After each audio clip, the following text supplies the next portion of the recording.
These are the films that you should turn off with 20 minutes left. You're too old to still be doing this. Welcome to WatchMojo.com, and today we're counting down our picks for the top 10 worst movie plot twists. 92 divided by 4.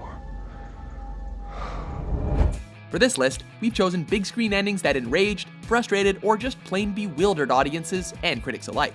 Before you watch any further, beware that this list will obviously contain spoilers. We will tell the others. He was killed by the creatures. Number 10, Ghost Wife, Safe Haven. Oh, well, I'm not close by city standards. I'm Joe, by the way. When Katie arrives in North Carolina, it seems she has big secrets. As she starts to fall for a widower named Alex and becomes friends with her neighbor Joe, we learn more and more about her, even suspecting that Katie is a murderer. What is this? I don't know. But it turns out that she isn't, and her abusive drunk husband is just claiming that so he can have an excuse to look for her. I was a stupid young girl that got into a relationship with the wrong man. How am I supposed to believe that? So, is that the plot twist? Nope. The twist is that Joe is actually the ghost of Alex's dead wife, and she has been making sure Katie is right for Alex throughout the whole film. I only wish I could be there somehow to meet you. Control issues much? Yeah, maybe in some ways I am. Number 9, Mandarin, Trevor Slattery, Iron Man 3. Some people call me a terrorist. I consider myself a teacher.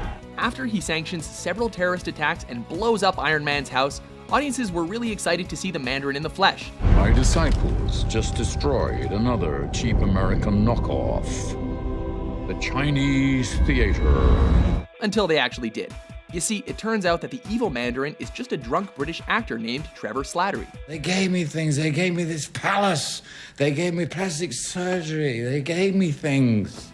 And this actor is as surprised to find out about his terrorist persona as audiences were, since he had no idea such things were occurring in his name. Killian? Killian. He created you. He created me. As is later revealed, the Mandarin was a lie invented by Aldrich Killian to cover up the fact that his disability cure was kinda blowing up veterans. Yeah, Sir Lawrence Olivier. And that he was the real terrorist. Ooh. It was always me, Tony. Right from the start. I am the Mandarin! Number 8, Just a Vision, The Twilight Saga, Breaking Dawn, Part 2.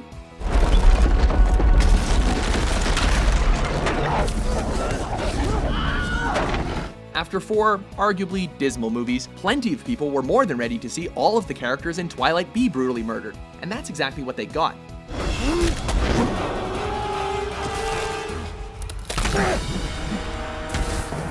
Jasper, Jane, Caius, Marcus, Aro, and Ringo, and all the others get the chop in the final installment of this romantic fantasy saga.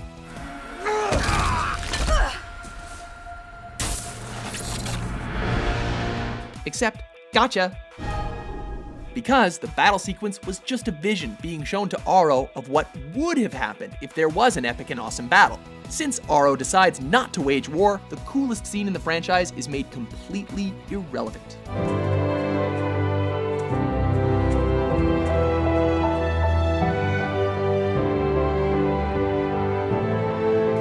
Number 7, Mark Ruffalo's scheming, Now You See Me. A very good eye, sir. Thanks. For a film about tricks, this caper thriller sure did not know how to pull one off. This is bullshit! Whoever thought of this is a sick sadist! A group of magicians is assembled by a secret leader. The plan? To rob insurance magnate Arthur Tressler. Hey, what do the kids call it these days? Oh yes, that's right, magic. Just answer the question, okay, Okay. smartass? The only man who can stop them is FBI agent Dylan Rhodes, played by Mark Ruffalo. You know, the less angry half of the Hulk. How did you do that? I have no idea, but I'm sure there's a logical explanation. Luckily for the magicians, though, he's a bit of a moron. Except in reality, Dylan doesn't want to stop the Four Horsemen. Why? Because he's the guy that brought them together. So we're supposed to believe that this guy has been able to make his way all the way up the ladder at the FBI, all while acting like a total moron. Why? Why? Number 6. It was Jim Carrey all along. The number 23. He should be dead. In this psychological thriller, Walter Sparrow is given a book called The Number 23. Played by everyone's favorite Grinch and least favorite Scrooge, the animal control officer slowly becomes obsessed with the book, especially when he finds out that the last chapter, number 23, is missing. It wasn't the happiest of endings. It wasn't an ending at all.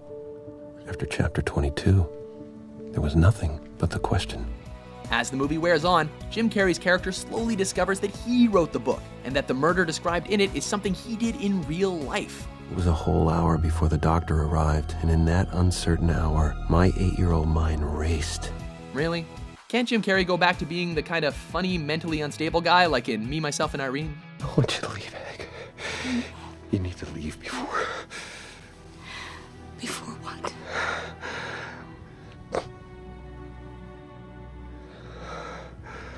Before you kill me? Number 5, Just a Fear. Savages. They will attack us. They're f***ing savages. Surrender is not defeat. After 90 minutes of gritty realism, it looked like this crime thriller's climax was gonna be realistic. After their shared girlfriend is kidnapped by a cartel, pot dealers Ben and Sean capture the cartel leader's daughter. Give me my daughter! Now! An exchange is organized, but a shootout erupts. Grateful! Several characters die. Go!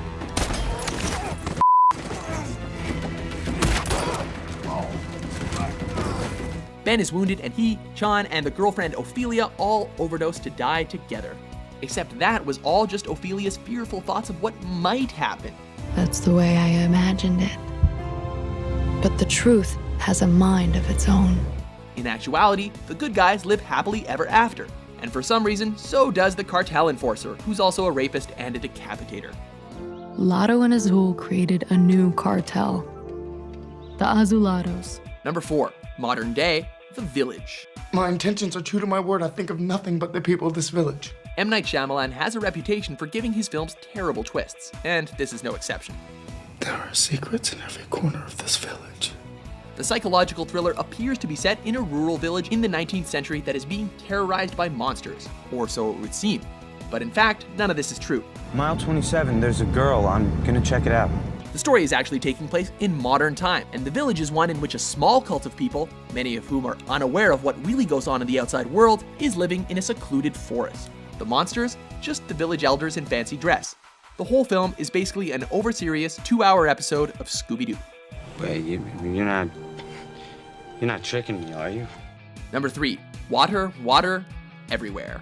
There's a monster outside my room. Can I have a glass of water? From Shyamalan to Shyamalan, we return to the king of god-awful twists for number 3. So the aliens can't read our minds. In Signs, Mel Gibson and his family slowly realize that aliens have landed. The tension is slowly and masterfully built up until one weakness is found.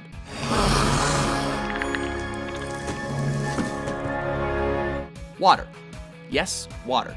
You know, that thing that's spattered all over the planet? The liquid that comes out of the tap in everyone's house. The naturally existing phenomenon that literally falls out of the sky and is in the air vapor? You're kidding us, right?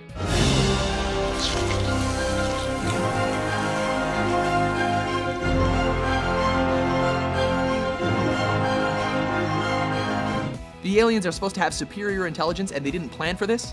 Guess not. I don't think they like water. Let's hope they don't come back with raincoats. Number 2, 9/11. Remember Me. So, what do you want? Robert Pattinson breaks into this top 10 once again. This time it's for Remember Me, a film that, ironically, will be forgotten quite soon. What's this one's plot twist? 9/11. Yes, apparently if you're stuck trying to end a terrible romance film, throwing in an international tragedy will do just fine. That's like if The Notebook ended with footage of Columbine. This is lazy writing at its most emotionally manipulative peak.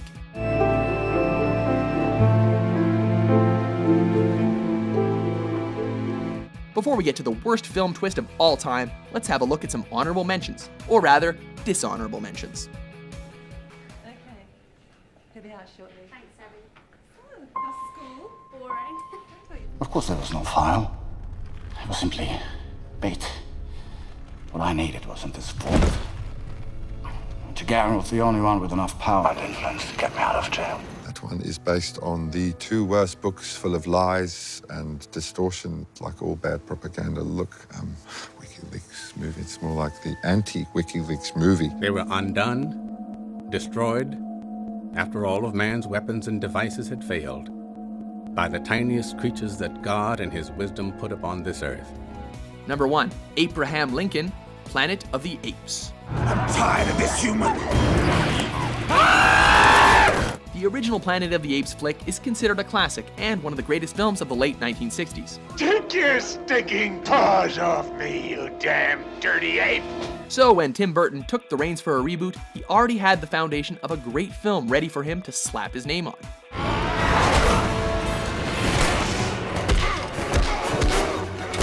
Instead, the director took out what's arguably the greatest twist in movie history and replaced it with this.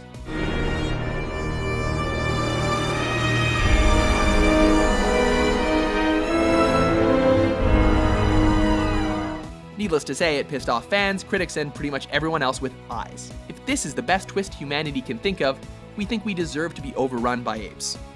Seriously, how does this make any sense?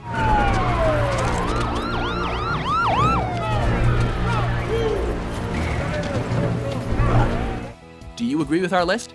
I know what I've done to you. It made you question your faith. Which mind-numbing, painful plot twists hurt you the most when you saw them? She's pretty shaken up. For more straightforward top 10s published every day, be sure to subscribe to WatchMojo.com. Because from what I've seen, at least, it helps with the pain.